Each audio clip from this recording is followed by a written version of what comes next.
Thank you so much, Senator Markey. What an incredible, amazing day. 5 years ago, we introduced a 10-year vision for social and ecological transformation big enough to save our planet, the Green New Deal. It was laid out on 3 core principles to transform how the United States approached climate policy. The first was to dramatically accelerate the timeline for decarbonizing the U.S. economy. The second was to say that we are going to create millions of jobs in this country to get it done. And the third principle was that we were going to leave no community behind in that transformation. Now, when we unveiled the Green New Deal, the critics jumped against it nearly immediately. They said it was an impossible dream, too impractical, and not serious enough. And today we can say that they were wrong.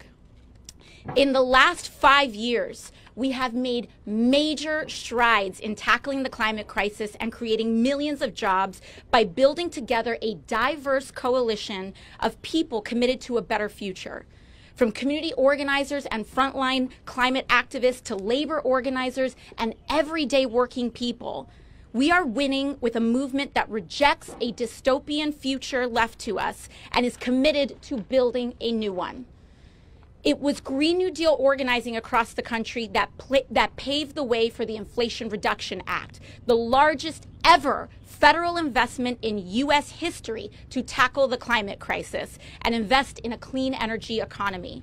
This is a $369 billion investment that will create 9 million new jobs with public investments in renewable energy, transportation, manufacturing, public lands, and more, and that is just the down payment. It was Green New Deal organizing that paved the way for that to get done. We should not settle for anything less than transforming our society and economy for the better to save our planet. That means transitioning to 100% clean and renewable energy, ending fossil fuels, revitalizing our public services like healthcare and education, and taxing billionaires and polluters to tackle the systemic inequality that got us here in the first place. 5 years in, we understand more than ever of what we stand to lose. We are watching in real time the destabilizing effects of a deeply unequal and fossil fuel dependent global economy. We see natural disasters at unimaginable scales, the fracturing of our social safety nets in the face of a global pandemic, and our tax dollars paying for war after war and tax cut after tax cut, while our healthcare and housing are increasingly out of reach here at home.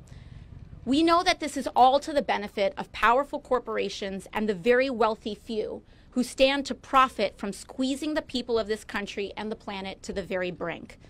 This moment is not just a crisis for our planet. It is turning into a crisis for our economy and our democracy. Abroad, authoritarians use this opportunity to rise to power, and here at home, they are knocking at the gates. But we know there is a better way.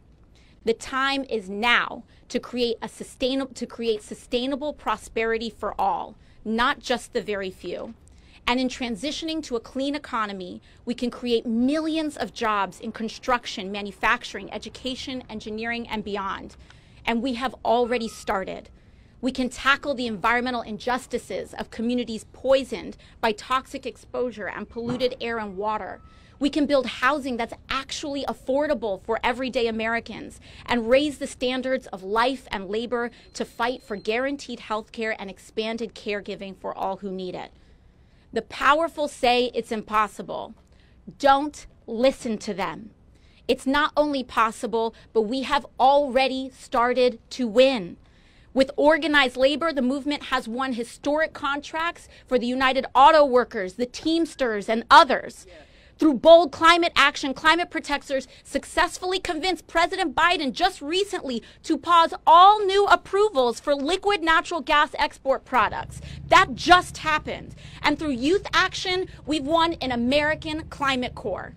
And by bringing forgotten communities into the fold, we have elected Green New Deal champions across Congress, state houses, city councils, and state legislatures across the country, all of whom reject fossil fuel lobbyist money. All of this was unthinkable 5 years ago, and all of it is done. To celebrate the momentous steps we have taken and to refocus on even bigger steps we have yet to take, Senator Markey and I are very proud to be unveiling a 5-year report on the Green New Deal.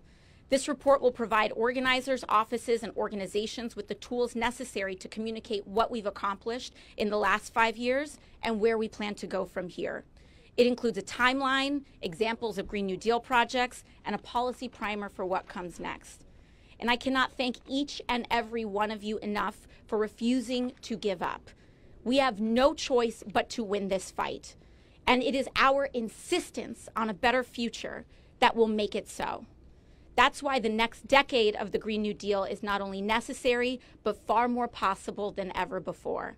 The world we are fighting for is right here, and we work to grow it every time we replace fear and isolation with solidarity and action, along with love for our fellow Americans, global community, and the planet. So we're here to say, join us for the next few years and the next chapter of the Green New Deal, and let's finish the job. Thank you, everybody. And up next, we will call up Brandon Mancilla, Director of Region 9A of the UAW. Come on up. Thank you.